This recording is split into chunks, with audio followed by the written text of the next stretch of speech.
Bueno, hemos vuelto después de esa pausa comercial y después de haber conversado con el Ceremi de Economía, Fomento y Turismo, Luis Cárdenas, que nuevamente nos ha visitado aquí en nuestro estudio para contarnos la actualidad de lo que se está realizando a nivel gubernamental con respecto al desarrollo de nuestra economía.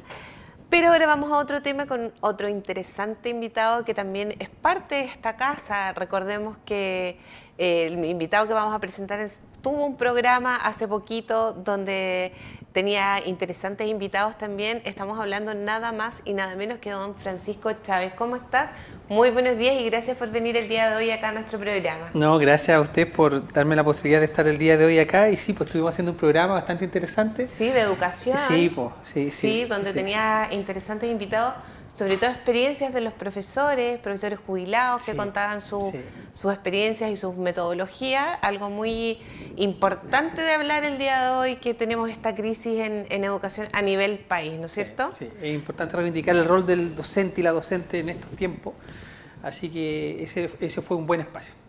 Oye, sí, bueno, por eso te presentábamos, porque eres parte de la casa y cumpliste un rol importante, pero el día de hoy no estás invitado por eso, sino que estás invitado por esto que yo les mostraba hace un ratito atrás. No sé si la cámara lo puede captar o si tenemos alguna imagen arriba en dirección, pero les voy a contar que este libro se llama Chiloé en la memoria, Mujeres en Resistencia, Relatos desde la Memoria, cuyo autor es don Francisco Chávez, para que nos cuente este libro y cuándo vamos a poder tener la posibilidad, la comunidad, de poder leerlo. Oye, sí, mira, este es un libro... mira, ahí está la portada. Ahí está la portada. Mira qué bonito. Y ahí están las mujeres que... Flores, ¿no? Sí, que ahí están las mujeres. mujeres. Este es un libro que busca poner en valor la historia de 7 mujeres de la comuna de Castro que jugaron un rol importante en la resistencia en la dictadura. Y lo que rescato acá es que este libro sale de mi propia memoria. Yo tengo recuerdo de estas mujeres de en uno u otro momento, cuando era niño, cuando ya era más joven. Me crucé con ella, conviví con ella, ¿cierto? Y bueno, y hoy día lo que hago es poner en valor lo que ellas hicieron y que muchas veces no fue tomado en cuenta o no es valorado en su justa medida. Porque yo, disculpa Francisco, yo de lo poquito que estaba leyendo en el prólogo, ¿no es cierto?, de tu libro, que también mencionar de que este es un proyecto que tú postulaste al Ministerio de Justicia, ¿no es cierto? Al Ministerio de Justicia. El Ministerio de Justicia, a la Subsecretaría de Derechos Humanos, Fondo de Memoria. ¿Ya? Este fue un fondo de que fueron 11 fondos adjudicados como de 400 postulantes a nivel nacional. Y este fue el único de Chiloé. Que se adjudicó. Sí, fueron 11, principalmente de las ciudades principales del país, y este tenía que ver con rescatar un elemento intangible que es la memoria. ¿Ya?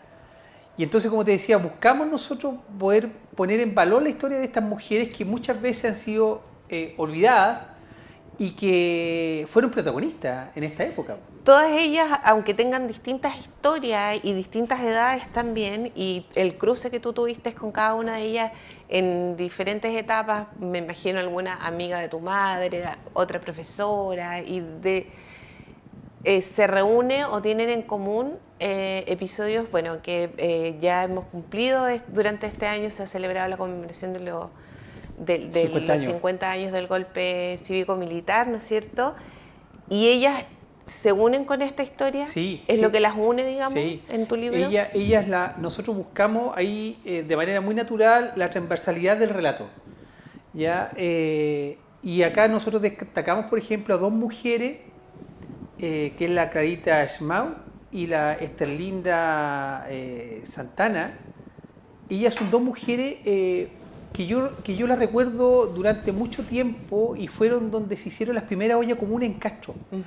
Y hacer ollas comunes en ese tiempo, en plena dictadura, significaba no solamente hacerlas, sino arriesgar todo lo que tú tenías: allanamiento, persecución, ser sujeto de detención, de sospecha. A pesar de la condición que ellas tenían, dieron sus casas y sus patios para que se hagan las ollas comunes, donde la gente que más lo necesitaba iba todos los días para allá. Entonces hay 2 historias que ellas se cruzan, porque haciendo el relato, reconstruyendo la historia, claro, quienes organizaban, quienes buscaban las comidas, quienes servían, eran muchas de ellas. Entonces se cruzaban las 7. La historia de la Felisa Cárdenas, la historia de la Adelaida Cárcamo, por ejemplo. que es una compañera que fue la primera mujer dirigente sindical en tiempo de dictadura de la pesquera Guafo. La primera mujer. Imagínate lo que ya era difícil colocarle la carga a la mujer, porque la mujer cumple en esta sociedad una multiplicidad de funciones. Tú bien lo sabrás. Nosotros decimos los hombres trabajan alrededor de 8 horas al día y la mujer promedio trabaja 11 horas al día. Y esas 3 horas, por lo menos, significa llegar a hacer las tareas del colegio, a planchar, a cocinar para el otro día, etcétera, etcétera, etcétera. Bueno, estas mujeres nunca dejaron de cumplir esa multiplicidad de roles. Y a pesar de esa multiplicidad de roles que cumple la mujer, ellas jugaron este rol protagónico en la dictadura. Porque cuando nosotros contamos la historia, también la historia siempre se cuenta desde el hombre, del héroe, ¿cierto? Y muy poco desde la mujer.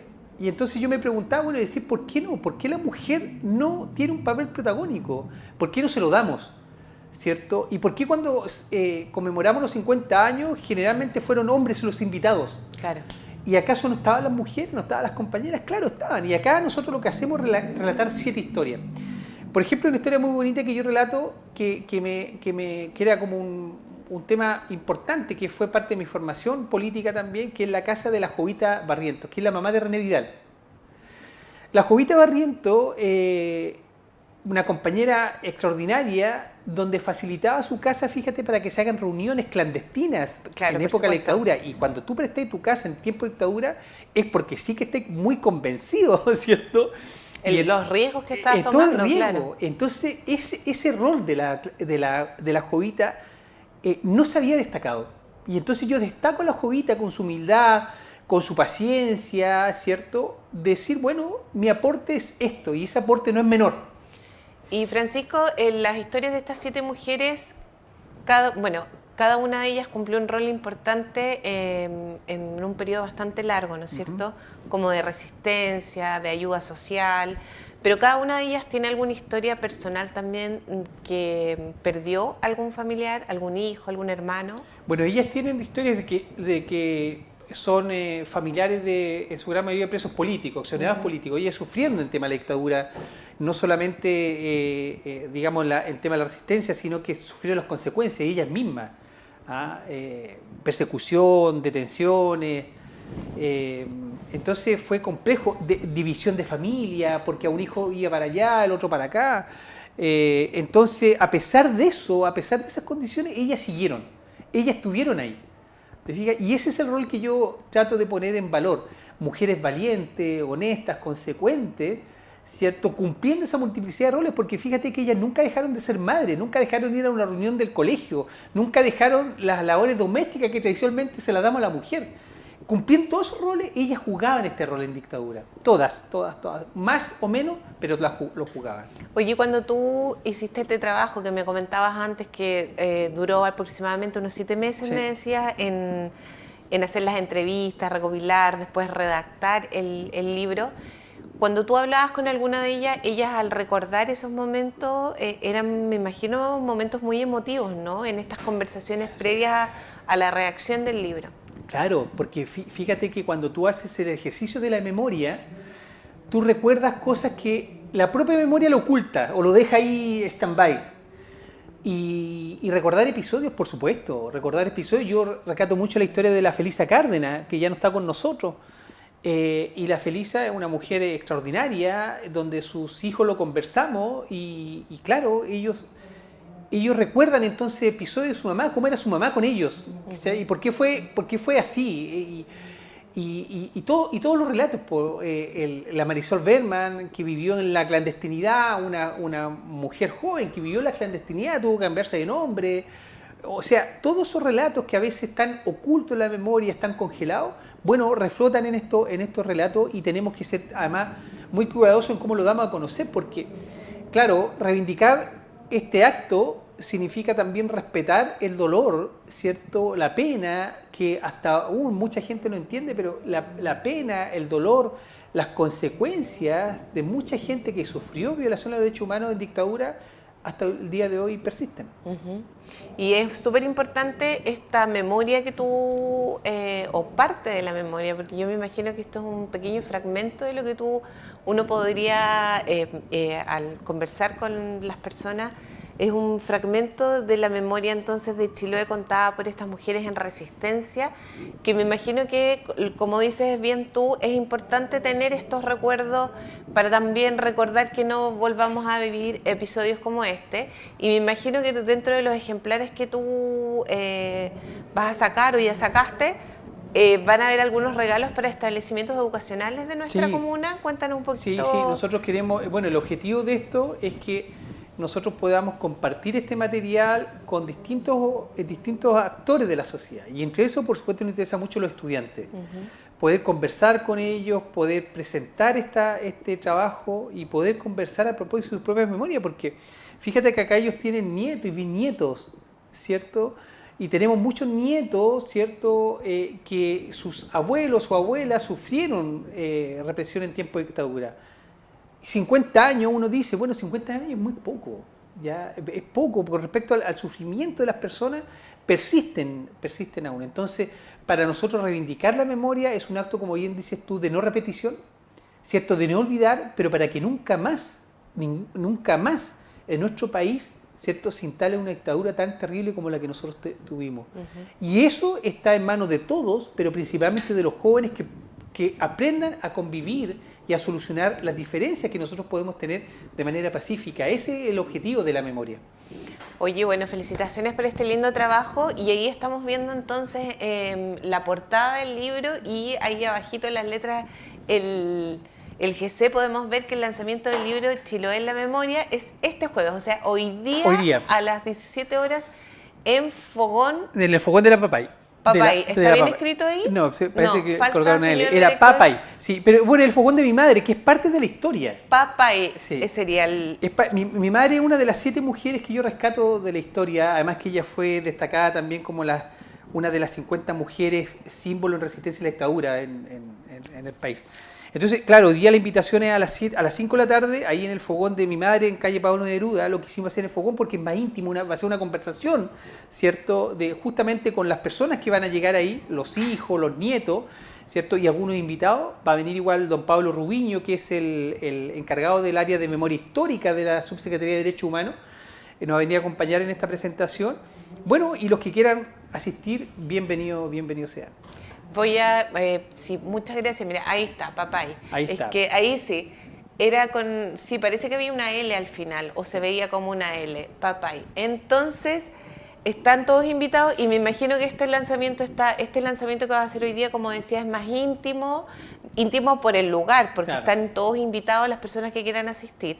Calle Pablo Neruda, dijiste, para los que no lo conozcan. Pablo Neruda 637, ahí al frente de la bodega de Saesa, hacia adentro. Ahí perfecto. Oye, y bueno, vamos a estar ahí. A mí me encantó este libro, la portada, los colores, las mujeres. Mira, ¿Quién fue el diseñador de esto? Carla Catepillán, que es una prima hermana, mi hermana de corazón, como yo le digo. Con ella trabajamos muy a la par en este trabajo, y este es trabajo y obra de ella. ¿Y vamos a tener algún lanzamiento a lo mejor en la biblioteca? Sí. O estas actividades que tú pretendes hacer con los estudiantes al presentar el libro, conversar un poco como un conversatorio? ¿Vamos a contar con eso? No, por supuesto, vamos a gestionar. Ya estamos terminando los colegios. Este librito llegó ahora recién, hace poco. Este primer hito de cierre lo vamos a hacer en Ancud también. Pero nos vamos a presentar a algunos colegios que a nosotros nos interesa, así que vamos a estar en coordinación esta semana. Lo que queda esta semana con algunos encargados de los distintos establecimientos para que podamos hacer la presentación de este libro en el Perfecto. Oye, felicitaciones, espero leerlo. Sí.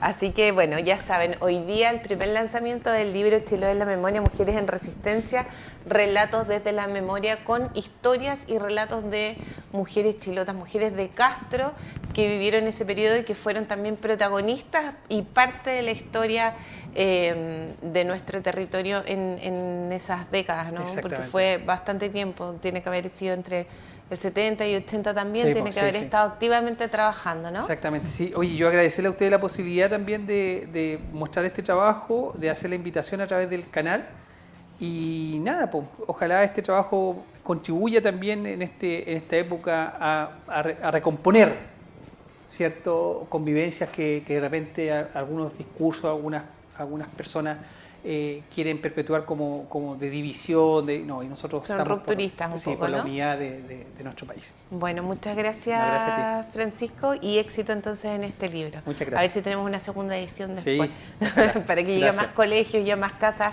de nuestro territorio.